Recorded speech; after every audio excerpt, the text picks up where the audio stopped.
Predator Badlands is directed by Dan Trachtenberg and is the third film in the Predator universe he's made after Prey and Killer of Killers. And here, a young Predator outcast from his clan finds an unlikely ally on his journey in search of the ultimate adversary. Along with this film, I'm also really excited about a new movie called Keeper, which is directed by Osgood Perkins and is coming out nationwide November 14th. Filmmakers are praising Keeper. James Wan says it's a terrifying, ghostly descent into madness. Guillermo del Toro says Keeper is pure Perkins, horror origami that skillfully folds into itself, and Damien Leone says Perkins further establishes himself as a formidable voice in horror. From Osgood Perkins, the director of Longlegs and The Monkey, comes a new breed of nightmare. So don't miss the horror event of the season. Keeper opens in theaters nationwide November 14th. I was lucky enough to see about 30 minutes of this film, and I agree with everything those filmmakers said. It's a very tense,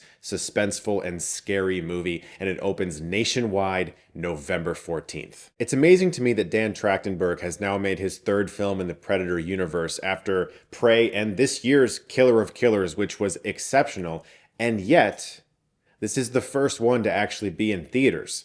They've all been on Hulu, and I'm so glad that Badlands got the big screen treatment. It's also the first one to be rated PG-13 ever since Alien vs. Predator, being the last Predator film that had that rating. And I'll be honest, I didn't know that until after I saw it. I was watching the movie assuming it's R, because there's quite a bit of decapitations and limb removal.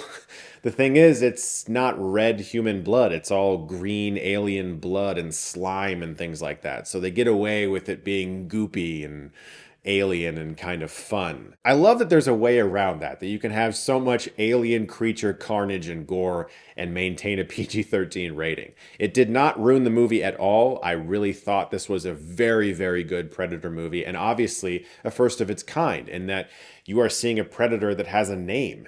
Deck, and he's our protagonist, and we're with him on this journey to prove himself after he's been outcast from his clan. And Elle Fanning's involvement as a synthetic gives you a not human presence that sort of makes you feel like there's a human presence, but there isn't one. He has maintained, Trachtenberg, a completely alien and robotic experience in this film, and I was very, very impressed with that. The vast majority of the dialogue in this movie comes from Deck himself and is subtitled. A completely new language was invented for this film, similar to the Na'vi language from the Avatar films. In fact, the same person who did the Na'vi language did the language for this. Beyond the uniqueness of this premise in the Predator universe, it's just a really exciting movie. It's a great action movie where you are watching a character that is tough to relate to initially, because obviously we have seen the Predator as a villain for this entire franchise, a very antagonistic force. And I think there's that initial fear of like, are we going to make velociraptors cute now kind of feeling? But it works extremely well because this guy's badassery is maintained throughout the entire film. And the fact that he's presented as the runt of the litter, he's out there trying to prove himself because his entire family looks down upon him. And so we immediately side with him. The film is also the perfect length at 107 minutes with credits. I think that's the actual length of the first Predator movie. You have enough substance in there along with the action just to withstand that runtime. And there's so much silence and tension building in this movie without a lot of dialogue.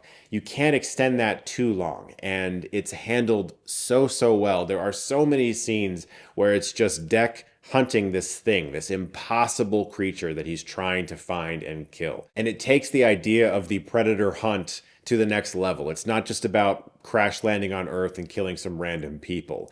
This is about respect. It's about earning his place. But I also like the way that Trachtenberg subverts those expectations by putting him on this planet and saying this is what he's here to do, this is his goal, and then along the way he learns things about himself as well as Elle Fanning's synthetic character that gives him some new goals and some new opportunities that takes the story in exciting directions, and it expands the world even more. The action is exciting, it's fast-paced, it still feels like a proper Predator movie even though we have flipped the switch on who is our antagonist. Trachtenberg is clearly very, very good in this world.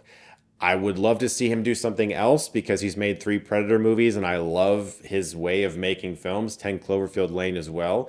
But if he just wants to make Predator movies for the rest of his life, I'll watch all of them because I am really glad this franchise is in someone's hands that's capable of making a really good Predator movie, because I feel like my whole life I've loved Predator and very much so enjoyed Predator 2. And I've just kind of been waiting around for like more great Predator stuff. And we are now, thanks to Trachtenberg, in a good time. It has given us 3 very unique and very good Predator films. So definitely check this one out, guys. It's a really good time. And as always, thank you so much for watching. And if you like this, you can click right here and get Stuckmanized.